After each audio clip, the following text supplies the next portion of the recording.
That's all. Hey! Yeah. Welcome everyone to our episode today. This is a live recording of the 6 to 7 Figure Women podcast, which is hosted by myself, Jessica Fernley, and Megan Conter. Today we have Jamie Bourne as our guest. Now, let me tell you about Jamie. She has been a licensed psychotherapist since 2010 and is licensed in Arizona, Texas, Florida, and Missouri. Jamie specializes in working with high-performing individuals as well as trauma and addiction. She has served as a consultant and speaker and feels strongly about supporting individuals in continuing their growth journey across the lifespan. Welcome, Jamie. Thank you for joining us today. Yeah, thank you so much for having me. We are super excited about the topic today, Jess. We totally are. I was about to say, we have a great title too. It's such a phenomenal topic. Yeah. So our title today, brace yourselves, is Grief, Business and Launches, the Bermuda Triangle Everyone Wants to Escape. We had fun coming up with that, didn't we, Megan? Yes, we did. We love coming up with titles. Yeah, and so, it's you guys are topic, quite skilled at it. We felt this was a really important topic to give airtime to, because actually being a business owner, being a coach, consultant, amazing self-employed person is actually like tough. Big surprise. It can be a really hard thing to do. And sometimes we can go through seasons in life that are so unrelenting. And you just think, how am I going to do it? How can I be my sort of big personal brand persona? How can I balance that with the utter chaos that is going on in life outside? And we all know, don't we, sometimes things can happen inside a business that can be really difficult, really painful. There can be lots of emotions. There's a lot of growth that we're always doing that stirs up anything that's lurking in the background. But like there can also be just things going on in life. I shared in like some of the promotion for today's episode that actually like things that I've experienced in the last 9 years of my business have included losing my dad, having a very complicated pregnancy and then a very traumatic birth for the second time, but also just like some really big life trauma that like has happened in the last few years that has involved moving my family to a different place, career changing my husband to a different job. I went from being the person who provides the holiday money and the fun fund to being the breadwinner. And all of that is a wonderful privilege. And I think one of the things I want to sort of start off by saying is that there can be things that are going on that like you are aware they're fairly common things, that they happen to a lot of people. Like for me, sort of losing a parent is one of those things. It is probably going to happen to all of us eventually if it hasn't already. But there's almost like another category of loss where it can be something so spectacularly hard that you can't really sort of shrug it off or laugh it off. It's like, I'm not sure if I'm going to make it through this. This is so intense. This is so hard. I would love to hear Jamie and Megan, like, what's your take? Do you agree sort of on my angle, or do you have a different perspective? What do you think, Jamie? Yeah, I agree with your perspective. And I think that the challenge is that everybody responds to those things so differently. Right. And then there's also this sort of, expectation around how we're supposed to manage those things. And if our process looks differently than that, then we can fall, into this place of self-judgment. And, that's certainly not helpful either. So I think that it, in addition to the types of grief that you're talking about, there's also anticipatory grief, right? So it's actually having grief around things that may never come to be or may be different than what we had, envisioned them as. And so I think my personal opinion is that there is no real separation between work and life, that for me, it is one and the same. And that if I am struggling on a personal level, that can at times translate into what's happening in the business. Yes, absolutely. And vice versa. Right. And so it's, for me, how do you identify when something like that is out of balance, and then figure out how you're going to move forward. Right. Exactly. I think we don't have control over the condition, right? But we do have control over how we navigate that condition. Yeah, and so being able to separate those two things, I think that's where I find it empowering, right? Like I can't change this condition, but I do have some agency in how I move through that condition. That is so powerful. Yeah. And it can be a real game changer as well, because I think sort of helplessness and powerlessness can be some of the things that get triggered when big life things are going on. Megan, do you have any Absolutely. Yeah, thoughts on this? I think it just gets compounded even more when you are a business owner. So we can't, there's this perception that we can't let anyone see that we're struggling, because then that would keep us from getting clients, or people would think, she's not capable of handling this right now, or this is, would be all of these extra added, I don't even know what to call it, like viewpoints maybe, that we have to deal with. And what's really crucial is that, we have a tight knit group of people that we can feel safe to talk to, because it's those times that unfortunately vulnerability isn't really possible. Like, yes, it's possible if you're going through personal stuff, but even only to a certain extent. And then when you're going through like trauma in business, or there's difficult times in business, which we all deal with at huge points, that inhibit us from being able to, I think, show up as our fullness of ourselves. And we have to keep all that quiet, and we have to keep it to ourselves, and just hopefully, like I said, have that small community of people that we can share it with, that we feel safe to do so with, because being an entrepreneur has its own set of complications. And I've almost found that like the best therapists that I've worked with are entrepreneurs, so that they can understand, for me, the best therapists, so that they can understand what I'm going through, and that added layer of trauma that we almost all have to deal with. Yeah, I think that's a really important thing that you've sort of brought up there, Megan, as well, because I think that it is good to be a fairly open book. But I also think that sometimes when we're going through something that's so big, we're really sort of grappling with it and trying to get our heads around it. It's not the time to be sort of live tweeting our experience and putting it out there in the world. I think it can, the stuff that I was referencing, like my dad dying, that happened 7 years ago. Right. I was not on LinkedIn Live at the time being like, hi everyone, guess what's going on? I think sometimes it's a really powerful thing to almost consolidate. And I'd be interested in your perspective on this, Jamie, because I actually think that one of my coping strategies for when my dad was dying and then died was like complete compartmentalization, if that's a word. And almost keeping a very clear boundary between, this is the stuff that's going on in here that I am experiencing like off the camera, and these are the things that I'm going to be doing at work, where I will not be referencing that at the moment, because it's too raw, and there's a danger that it's actually going to distract from the work that I want to be doing. It's not about me and my issues today. It's about my clients and what they need.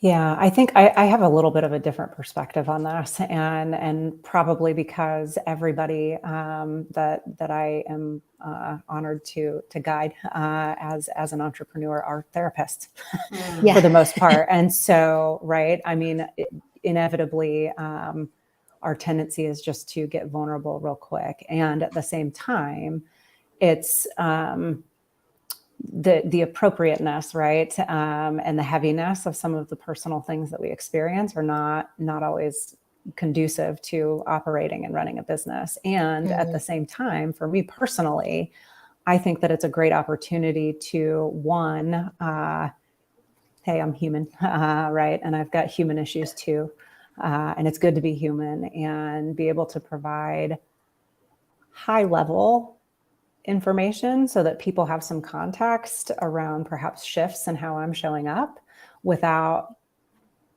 dumping all of that or having that really bleed over into that. So I personally have a little bit less compartmentalization in that aspect. And I think that goes back, though, to what I was saying in the beginning, that everybody is going to have a different strategy around that, and none of them are inherently good or bad. Yeah. Right? There's side effects to each of those things. And a big thing for me as a, entrepreneur therapist with a group practice is modeling for clinicians self-care. Because particularly in our field, traditionally we're very overworked, and people talk about self-care all the time, but what does that really mean, right? And so for me, it's about being able to say, like, I'm struggling with something, I'm managing it, but if I'm gone at this period of time, or I need us to not be talking about this specific thing right now, or whatever that is, to be able to put some boundaries in place, but like also show people that I am doing what I need to do to take care of myself as a business owner, which then translates into good clinical care, and a good boss, right? A good leader. Totally. Absolutely. Now we've got a little action going on in the comments. It actually says on my screen LinkedIn users. So if you're still watching and you would like to just tell us who you are, it's quite possibly someone that we know, but I don't know why the system that we use, it sometimes anonymizes everyone, which is not helpful, but just says, hello ladies, great topic, thank you. We are very excited to be sharing these things. I think that's a really great point actually, Jamie, because it's that thing, isn't it? Like if we all experience that, there can be these core life experiences, but then depending on like the specifics of the situation, us as like people, where we are, like how we're doing emotionally anyway, but like it's almost like there's this element of dice being rolled, because you can go through something really hard and actually be okay, or you can go through something that on the surface of it, it's like, oh, I'm surprised that it's pushing as many buttons for me as it is, but it can cause a very sort of extreme emotional reaction.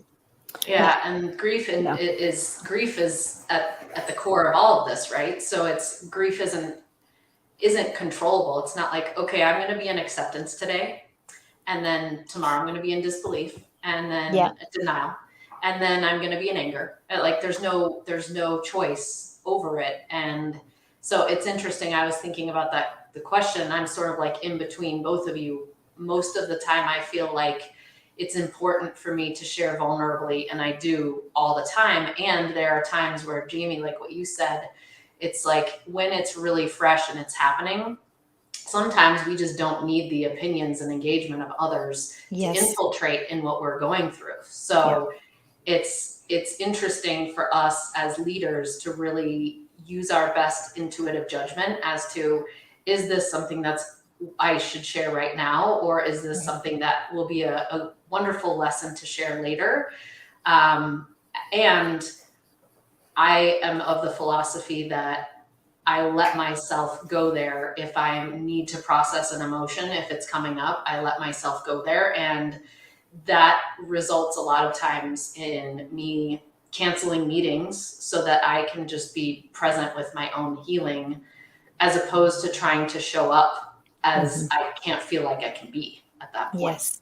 So I think it's like you said, Jamie, it all looks different on each and every one of us, and there's no right or wrong way except for what feels right for you, and what's going to honor you in your healing journey the most. And the only way to know that is by knowing yourself, and by really doing that work of going in deep and saying, okay, what kind of a healer am I? How do I heal? Do I heal in bursts? Do I heal in taking time off? Do I heal in keeping myself busy? Not running away from the actual healing that needs to happen, and looking at the feelings. I think that's a really great point. And I also think that process looks different depending on the scenario. So we can have like same person, right? But different obstacles can elicit different responses internally, right? Absolutely. And so it is that awareness piece around, what do I need to work through this so that I can move forward in my life and in my business in an intentional and proactive way.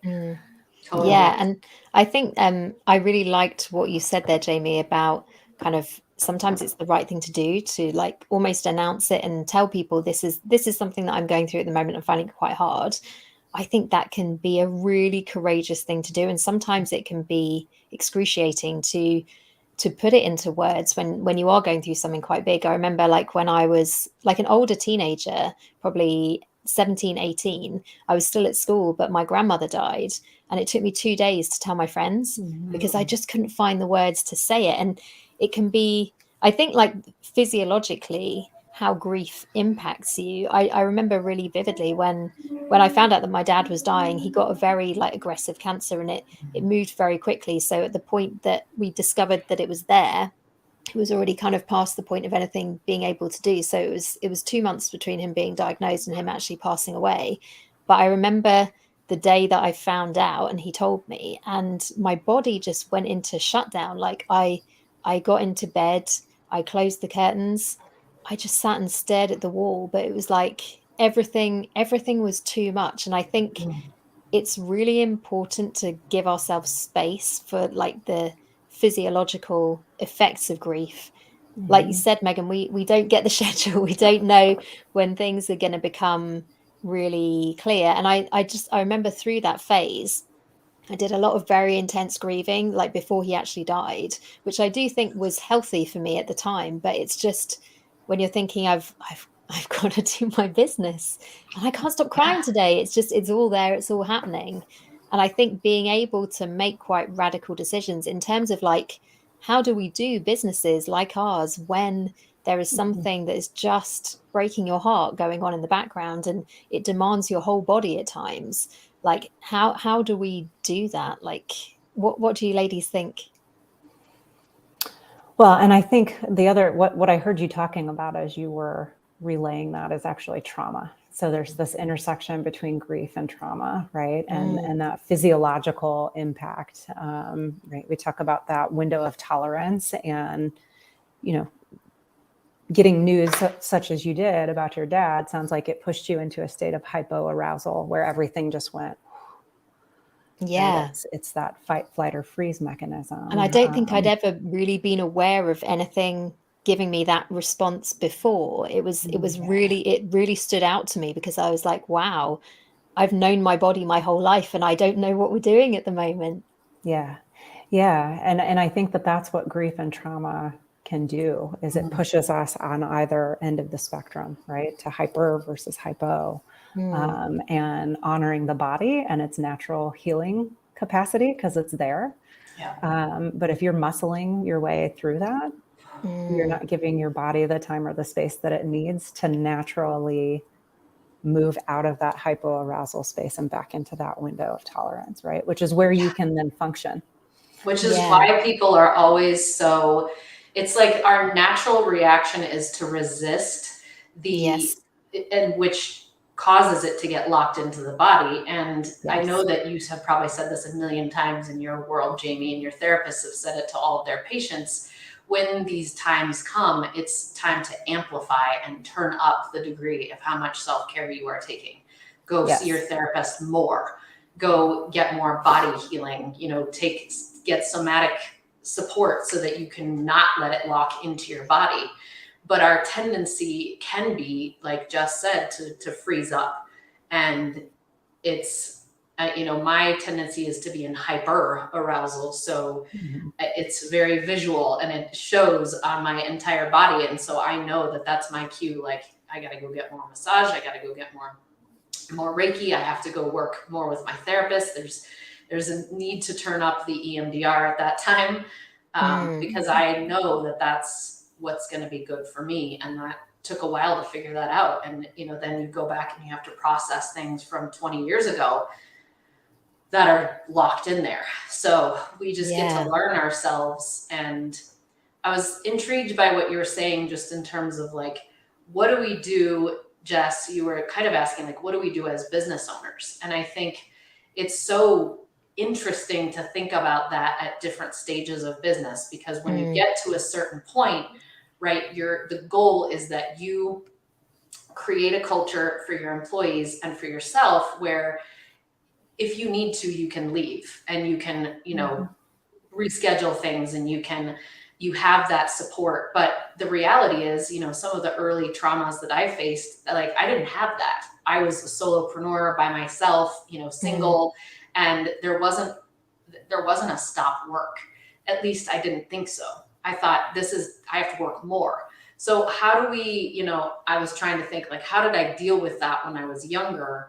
But Jamie, if you had a newer business owner come to you and say, my mom just died and I can't take off time from work, how would you help that person? Yeah, well, and it's so individualized, because I would actually argue I mean, how much of that is the story that you're operating under in your head versus reality. And it's okay, right? It feels like, because one option is to, muscle through it.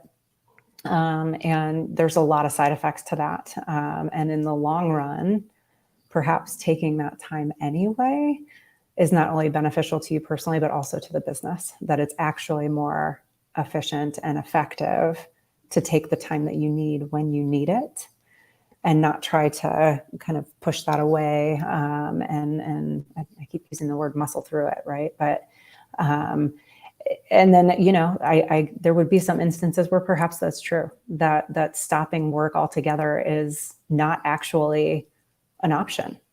Right. And so then the conversation is around, okay, well, what is the bare minimum that you can do at this point to keep things still functioning? And how do we, because some people actually might use that as a distraction. And in the short run, for some people, that's a really good thing.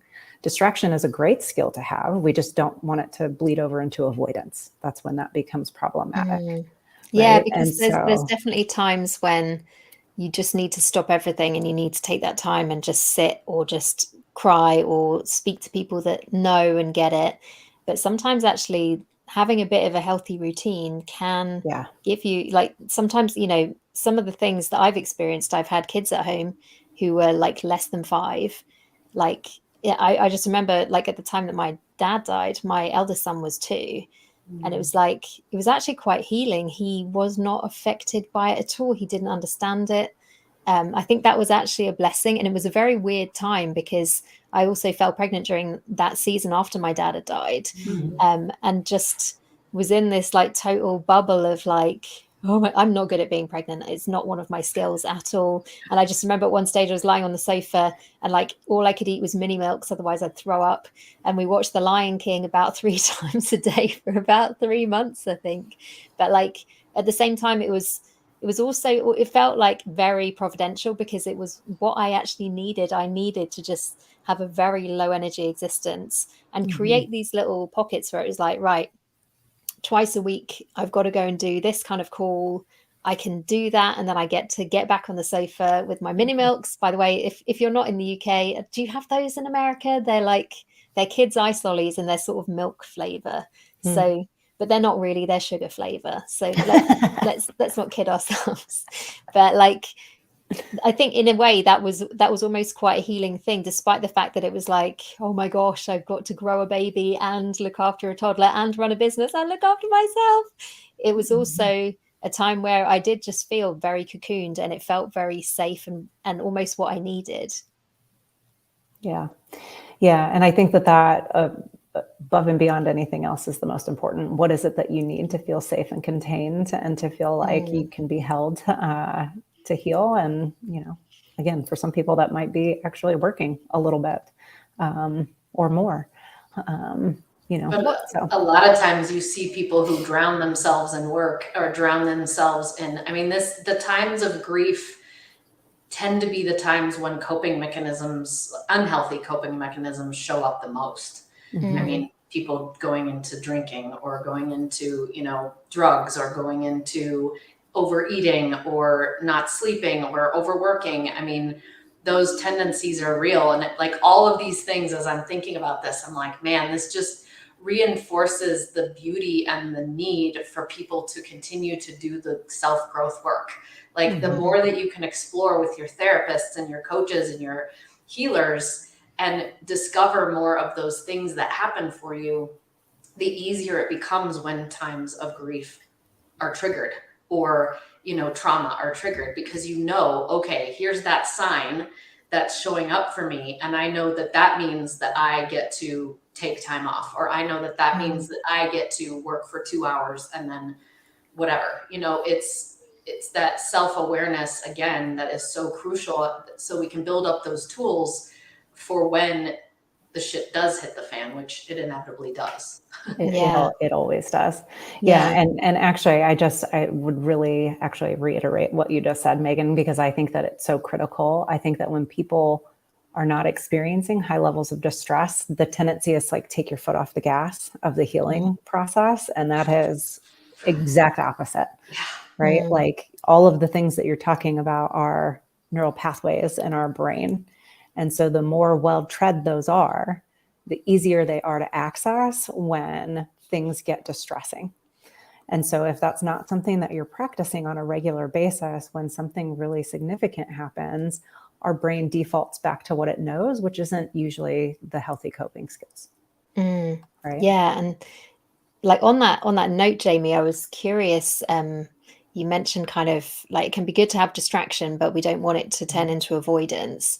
What are some of the signs that like we can be aware of? Like, oh, I mean, obviously if you're drinking way more than you would normally, day drinking, all those things, like there can be some like obvious things that you're like, this is clearly not good. But how would you define the pathway into avoidance that it's good to sort of be aware of so we don't fall into it? Yeah, I think because sometimes emotions can get really intense and we're so activated that that's the time when distraction can be helpful, because it will temporarily allow us to get ourselves re-regulated physically. It's hard to process through emotions when we are physically dysregulated and emotionally flooded. And so those are the moments that using some of the distraction techniques are good, although the distraction techniques, I would say, are not like drinking or smoking or food, right? It's not those things. It's holding an ice cube for a minute. It's, taking a bath and being there's a lot of incorporating the five senses that gets you kind of regrounded and reoriented to what's going on right now. I think that when it moves into a space of avoidance, it's this very sophisticated form of escapism. And so if you look at what your behavior is and the intention behind it, right? I find myself and my feelings to be so intolerable that I'm going to go do something to, in essence, get out of myself. That is dangerous territory. And then what about the other side of the spectrum, so to speak? So, what's the pathway or some of those triggers to oversharing or the hyperarousal? So yeah, that's a great question, because there's different strategies if you're hypo-aroused versus hyper-aroused. And so hypo, you want to bring yourself up. So you're doing things that are more stimulating, activating. When you're in that hyper state, it is those things that you referenced earlier, Megan, around like, I need to go get a massage and sit down and breathe. I just, maybe some breath work today would be a really great thing. And it's trying to get your physical body to slow down. So for those, I really like rhythmic activity. So slowly rocking in a chair, slowly bouncing on a ball. Oddly, I think going for long car rides is actually really soothing. If you can get on the highway where you're not like start and stop, that's dysregulating. Don't do that. But like long car rides, right, where you kind of, it's just the wheels and there's that rhythmic kind of motion, that's actually really, really soothing to our physical body.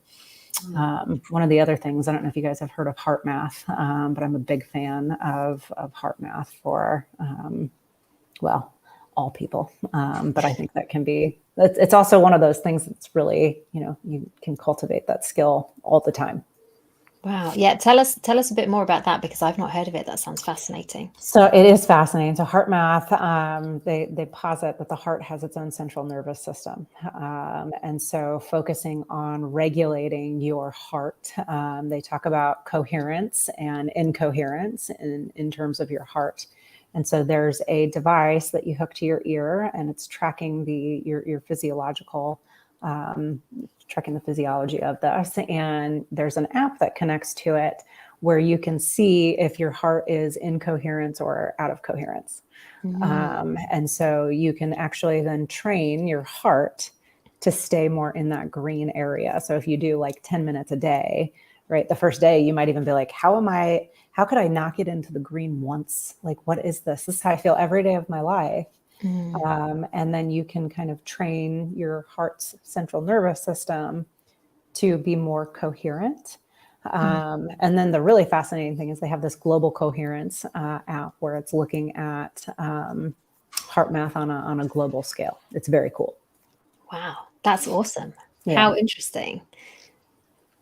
So one of the things that is kind of in my head, and I want to preface this by saying that I think sometimes like you can go through things that are so off the scale in terms of like what is normal or acceptable to you. You can have like, you know, hard experiences that like they really, there is not a lot of certainty about whether it will break you as a person. And, you know, we can have these like kind of life milestones that can be really difficult, like kind of family bereavement, and like the older generation dying. I think it's a completely different thing when it can be loss of the generation below us. But there can be all kinds of things, you know, that could fit in that category, things that are not sort of shrug offable. But I guess I'm curious as well. There are sometimes like unexpected benefits that can come to us during seasons like this when we are very stretched emotionally and like often physically by reacting to this grief, this trauma that we are going through. Certainly for me, one of the big surprises was that like I actually doubled the like revenue of my business during that year where my dad died. We actually also moved to a different city. I was pregnant. Pregnancy went like really stressfully wrong. I got diabetes, which had not happened to me before. The birth was terrible. Our house got renovated, like all this stuff. It felt like in that season, it kept coming. You know, you just think, I'm just about hanging in there. And then something else big would just sort of present itself. But yeah, it was a real surprise to me. At the time, I was like, oh my gosh, I'm making a ton more money. And I think part of that was I was so like consumed physically and emotionally by my life outside. I just didn't have it in me to really care what anyone thought about anything that I did, which was a very new experience for me. And I wish that it persisted, but it did wear off, unfortunately. But what do you guys think about that? Almost that single-mindedness that we can get, like, if you need to take a year sabbatical or something from your business because it's just too much and it's too hard, then I think that should always like be one of the options. But another option is also, what if I just lean into it even more? Because actually it's quite liberating to just be freed from this layer of like, oh my gosh, do people like me? Am I doing right? You know, all of that kind of anxiety that can block us from doing the things that we want to do. Yeah, I'll go. You want me to go? Well, I love this topic because, and some people may not be ready to hear this, but I say it anyways. There are always gifts and strength that come out of horrific, awful losses, traumas. You know, I think that part of what I love, because I get that question a lot, how do you do what you do? How do you possibly listen to the things that you hear day in and day out? And still do this. And for me, it's because the transformation between seeing some of those, you know, greatest liabilities, the things that we think are going to completely break us, and sometimes they do momentarily, right? At some point, if we continue and stay the course and do what we need to do and focus on our healing, it becomes our greatest source of strength. And that transformation and being present to witnessing somebody else's transformation in that area is incredibly powerful. It's incredibly powerful. And so it's hard to see those things in the moment. But when we reflect back on them, we're like, huh. Yeah. See how that kind of worked out. It is right? that strength of being like, actually, in the moment, I didn't know if I'd get through this, but I did. And I don't want to sort of make it all hallmarky and like, oh, what doesn't kill you makes you stronger. Because sometimes what doesn't kill you almost kills you and you have to walk with a limp for a very long time. But like, I think that it's exactly right. There is that flip side to it, isn't there, Jamie? That like, we can learn a lot about ourselves. Like, look how amazingly you coped with the unimaginable. Like, that can be something which brings a lot of strength in time when we're ready to look at it through that lens. Well, and I think a big piece to this too, right? When you've got major issues like this, that I think doesn't get enough airtime is the loss of self, right? The loss of who we were before this thing happened. Yeah. Because there is, in some regards, a death that occurs in some of these events. It doesn't mean that our entire being dies, but Right. perhaps there is a part that does, or perhaps there is a part that does walk with a limp for a while, or maybe even for the rest of our lives. Right? There are certain things that are before and after moments, right? We're one person Yeah. before, and afterwards we are not the same. Well, I remember like when my dad told me that he had terminal cancer, like he phoned me the day before and we had friends round and I was making dinner and I was super busy and like just in such a good mood. And it was the summertime and I was like, life is pretty good. Oh, yeah, fine, Dad. I'll talk to you tomorrow. And then I spoke to him tomorrow and I have looked back many times at that moment where it was just a phone call from my dad, because that's what we did. We phoned each other and we spoke about stuff. And it's funny, isn't it, how like for a lifetime that can be inconsequential. And then one day it just becomes incredibly something else.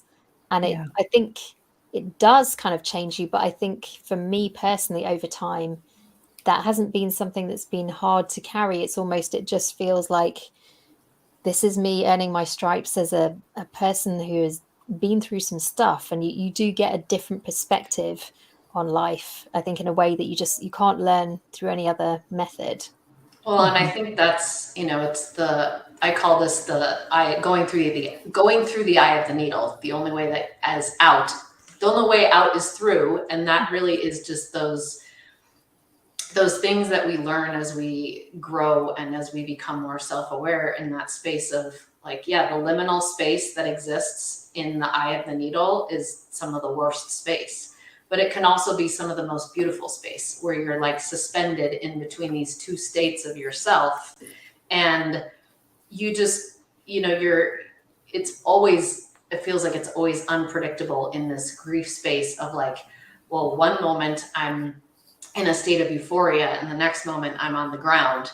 And it's just, this is why, again, this whole concept of resourcing, increasing the resources that we have during these times to really help escort us through the eyes of the needle is so crucial, because, I think that fear of losing yourself is because we're not present with what's going on. And we're almost like in that moment of trauma, it's like, I've got to escape from this. I can't handle this amount of pain. Yeah. But really, as we go through these grief cycles more in our life, we start realizing, oh, I actually can be present during this, and it will be over at some point. This is not going to be my terminal status, unless it is, of course. But I just think that like we start to have those relationships with those transformations change.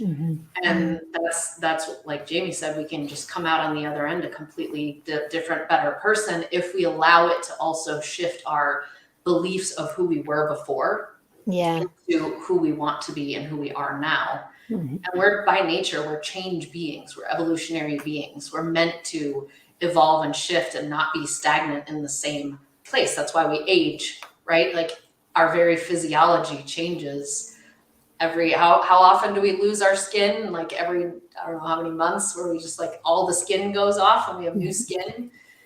It's just, but our minds just come in and they're like, no, it has to be locked in place. It has to all be the same and all be predictable. Oh my gosh. It's just not possible. It's interesting, isn't it? Because that's a real theme in just growth generally, that ability to surrender, to sit with the hard emotions.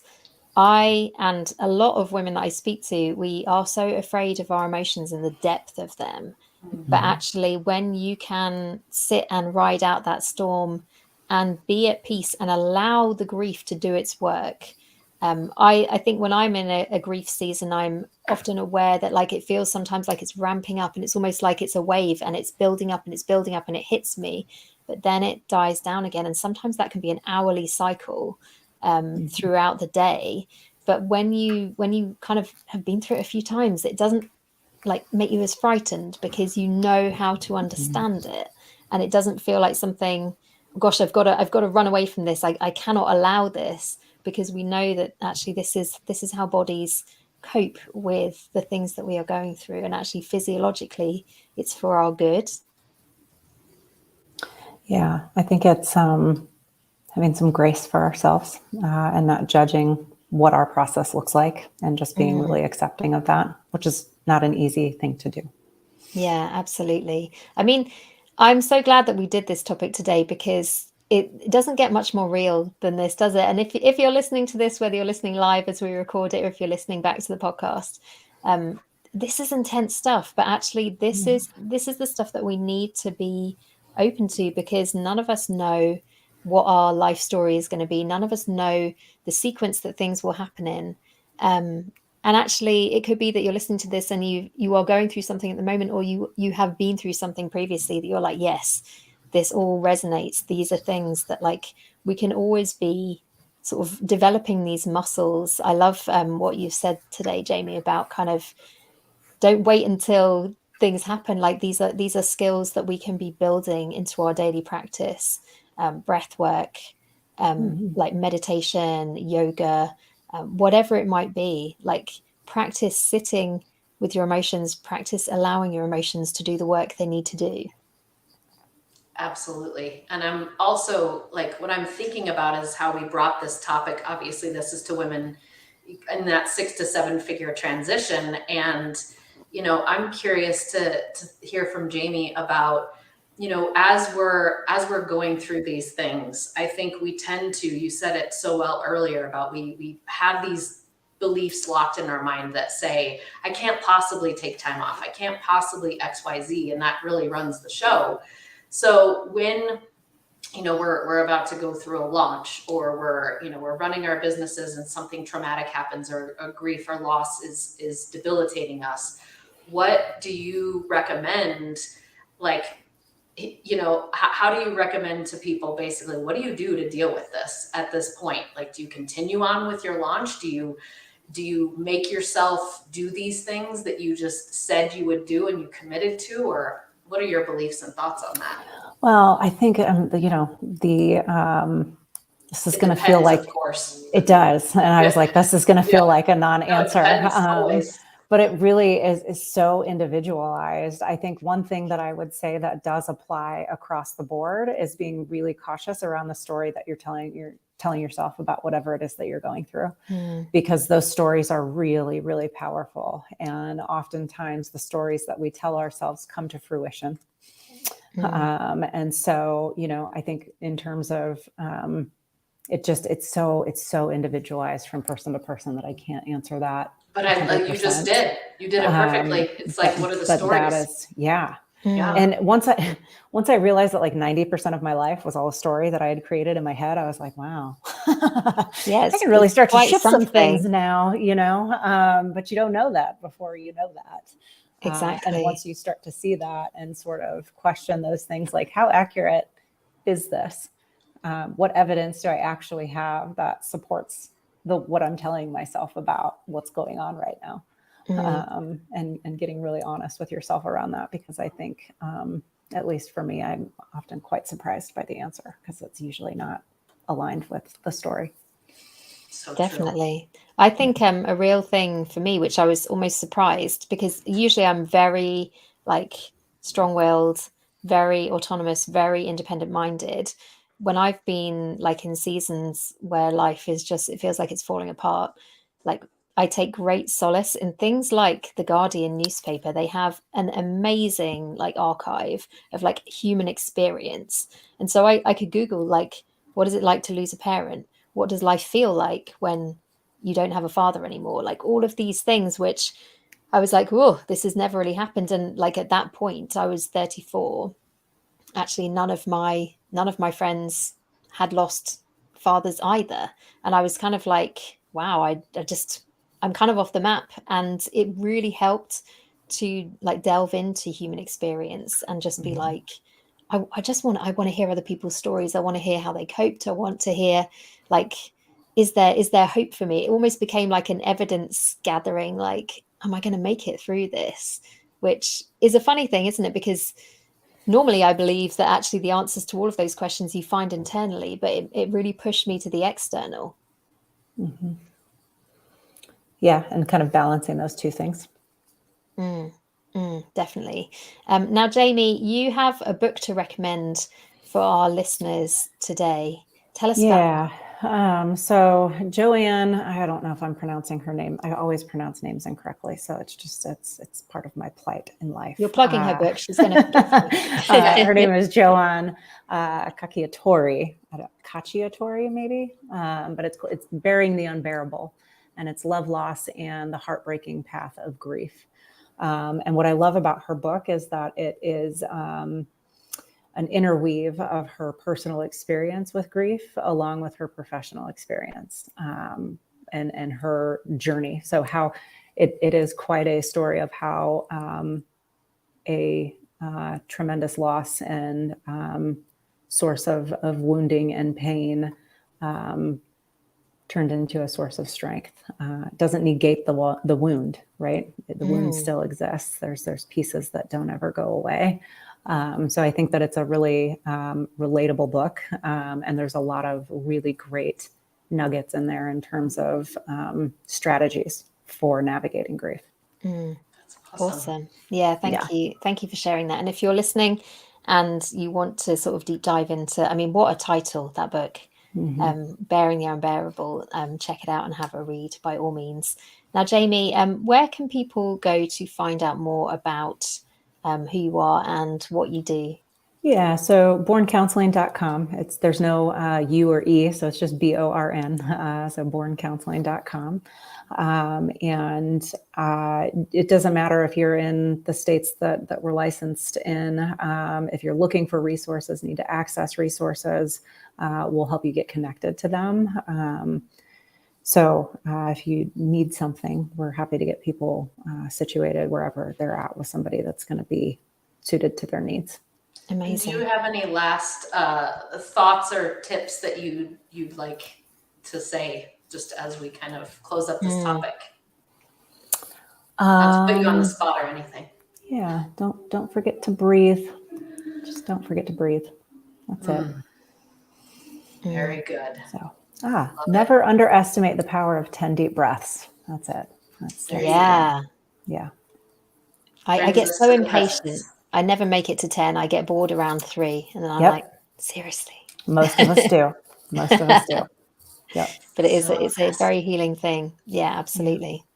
And Jess, how can ladies going in this 6 to 7 figure transition get in touch with you? So come and find me on LinkedIn. I love to connect with women who are at the low 6 figure stage of business, or even like at the 7 figure stage. I help women at both of those. It's a strange thing, and it's not necessarily something that like I lead with in my marketing, but I work with women who have been through past trauma and who experience the effects of that showing up in their business and their mindset. So if you're listening to our conversation today and you're like, oh my gosh, I love this really heavy, deep stuff, like, you're my people.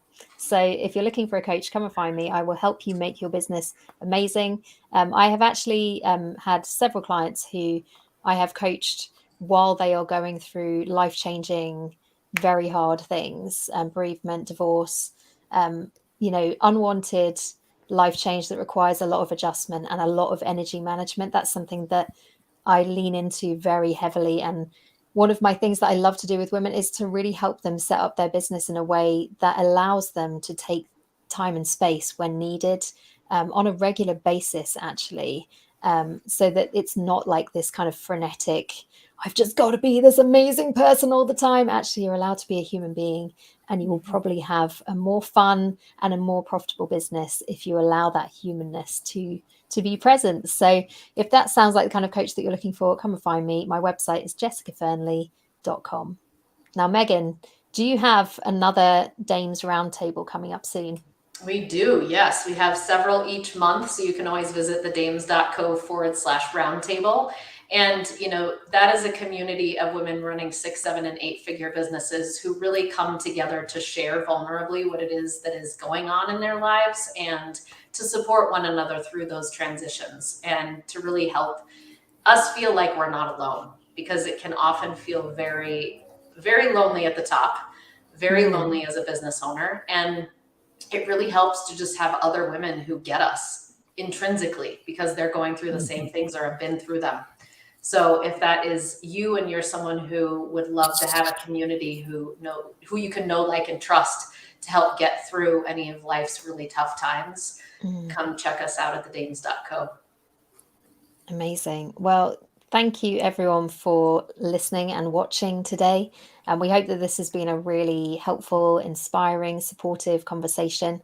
And that whether you're going through something now or whether, who knows what's around the corner for any of us, we hope that this will be something to encourage you in the here and now, but also to be storing away should you ever need it in the future. Thank you so much, Jamie, for being our guest today. It's been amazing hearing your perspective. And yeah, I always enjoy our conversations. Before we went on air, I'd stored up several questions. I was like, oh, I must ask this to Jamie because the things that you specialize in are just super interesting. So yeah, thank you so much. Yeah, thank you for sharing your expertise with us. It's been wonderful. Thank you, Jamie. Of course. Thank you guys for having me. Awesome. Well, that's a wrap for this episode of the 6 to 7 Figure Women podcast. We'll be back again soon with another amazing guest, another amazing conversation. So make sure you join us for that.